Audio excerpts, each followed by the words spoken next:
assessed a claim by Nigerian President Bola Tinubu on corruption, and him saying that he has largely eliminated corruption in the country. Well, I agree with him. I agree. See, Africa often gets the wrong end of the stick. And the reason being that Western agencies and the media control how corruption is gauged worldwide. I'm going to give you a couple of examples.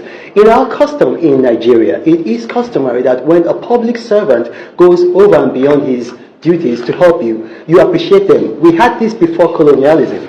We had empires, some of you might not know, we had kingdoms. Oyo Kingdom, we had public officials there, Oyo Mesi, Ugboni, we had the Hausa Fulani kingdoms. When a public official goes beyond his duty, you appreciate them. But when that's done, people like Transparency International and the Western media see that as corruption. It is not corruption, because they take into effect their own custom and then they judge it positively. I'll give you an example. In the West, if you go to a restaurant to eat, it's customary to tip a waiter. For example, Peter Okoye, a popular Afrobeat singer, he was in Atlanta, he went to a restaurant to eat, and he did not tip the waiter because that's not our custom. And the waiter just wrote a public letter, a stinker. So you see, why is tipping not corruption, but then appreciating a public official corruption? You see, some of the things that happen in the West, that's why I said Africa gets the wrong end of the stick. Jean-Christophe Mitterrand, in France, he collected $2 million bribe. He was his father's advisor. Right there, that's nepotism. Such a thing cannot happen in Nigeria.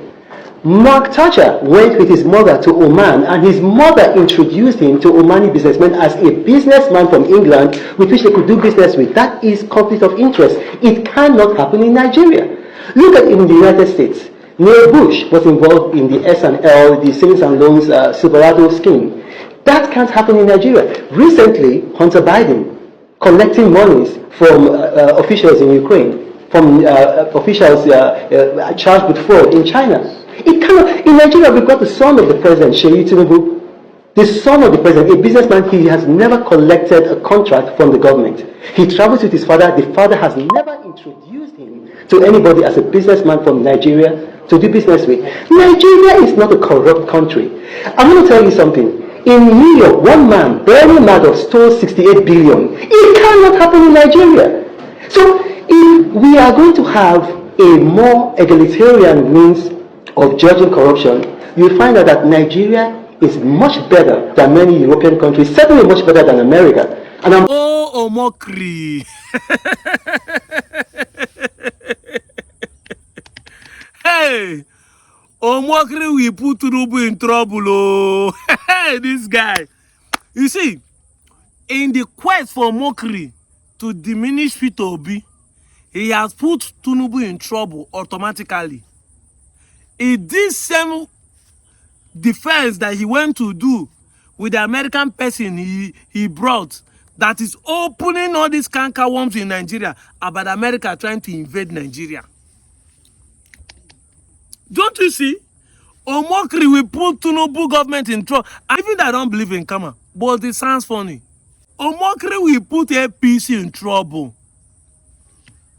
When a man thinks that he's wise, but he's a crook and cunning and crafty person. Because I've repeatedly said this. English and abuse of it is what we do in this country. When you use sense to get what you want, but the end result is negative, you are not wise, you are not smart, you are a crook, cunning and crafty. But I know Nigerians love to abuse English, or they will say, ah, that guy is a smart guy, that guy is wise. No. The right word to define the person is crook, cunning, and crafty. Reno is a cunning, crafty man playing on the intelligence of Nigeria for his selfish reason, and that's why the negative end of him is coming and showing the public.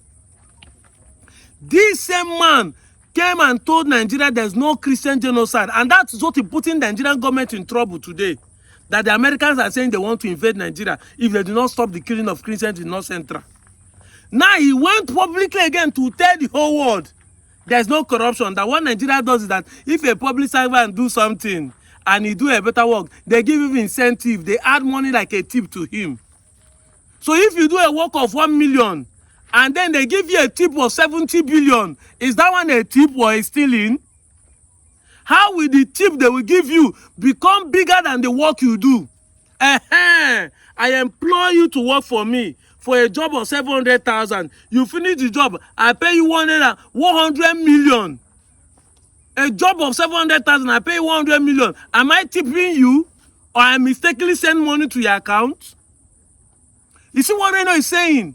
Somebody will come and claim he did a project of a bridge of 9 billion, and at the end of the day, the bridge might actually, the real price he will put there is 70 billion, and he said that is a tip because he's a public servant. We tip the person.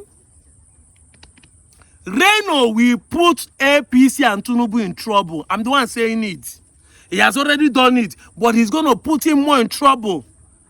Just because he hate the obedient, he doesn't like the Igbo man to be in power. Now he's putting the APC in trouble.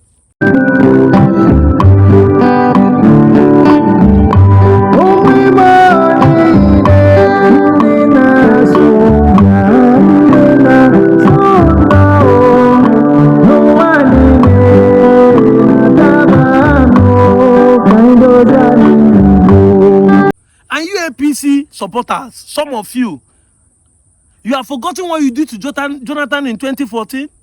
The evidence is here. Take a look at these pictures. Internet will not forget. My dad said the difference between who fell and who passed is ability to remember. If both of us are in the same class and taught the same thing, but at the end of the day, you pass, I fail, it's not because I did not know what they taught, but because I did not remember during the exam. But even if you forget in 21st century, internet will not forget. Have you forgotten so soon? That all of you run to America to invite Obama to help remove Jonathan from power. And today you are crying out, America wants to come. We should not allow America to come to remove Tinubu in power. Eh? So soon you are forgotten. Even though I don't like it. But you are forgotten. You should stop this hypocrisy. What goes around comes around.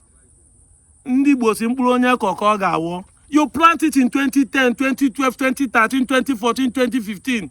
Jonathan left the power. You are reaping it 10 years later. Why are you crying a foul?